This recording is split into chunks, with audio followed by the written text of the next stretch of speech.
तेलंगाना का गठन 3 मुद्दों पर हुआ था। पानी, पैसा और रोजगार। नीलू, निधुलू और नियामकालू, इन तीनों मुद्दों पर जन विरोधी सरकार ने तेलंगाना के लोगों के साथ धोखा हुआ है। अलग तेलंगाना राज्य के आंदोलन में हमारे बीसी भाई बहनों की बहुत बड़ी भूमिका थी। वो आंदोलन में सबसे आगे थे।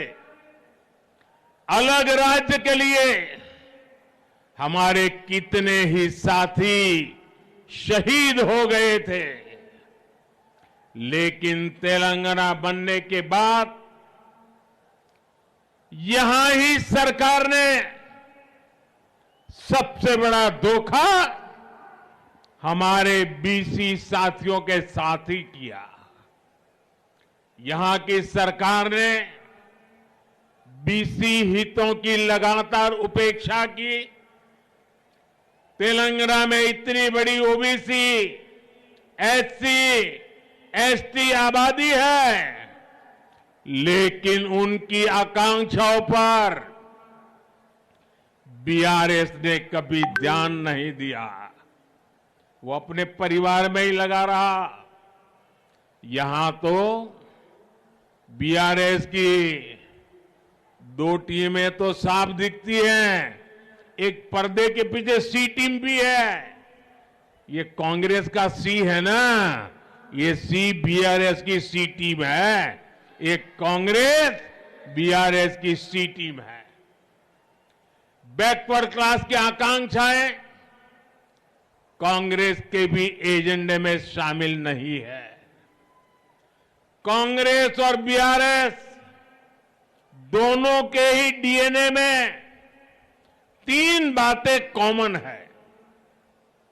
एक, परिवारवाद, दूसरा भ्रष्टाचार और तीसरा तुष्टीकरण। इन परिवारवादी पार्टियों के संरक्षण में भ्रष्टाचार फलता है, फूलता है और अवसर भी सिर्फ और सिर्फ नाते रिश्तेदारों को ही मिलता है। परिवारवाद की मानसिकता से चलने वाली बीआरएस और कांग्रेस यहां कभी भी किसी बीसी को सीएम नहीं बनने देगी। साथियों, ये एनडीए है, बीजेपी है, जो ओबीसी हितों का सबसे ज्यादा ध्यान रखती है, उन्हें सबसे ज्यादा प्रतिनिधित्व देती है। बीजेपी का हमेशा से ये प्रयास रहा है कि दलित, पीड़ित, शोषित, वंचित, पिछड़े, आदिवासी समुदाय को उचित प्रतिनिधित्व मिलता रहे। जब अटल बिहारी वाजपेयी की सरकार थी और हमें सेवा करने का मौका मिला, तो एपीजे अब्दुल कलाम जी को हमने देश का राष्ट्रपति बनाया। 1996 में जब आदिवासी नेता पीएस संगमा जी का नाम लोकसभा के स्पीकर पद के लिए चुना गया, तो अटल जी ने समर्थन का नेतृत्व किया।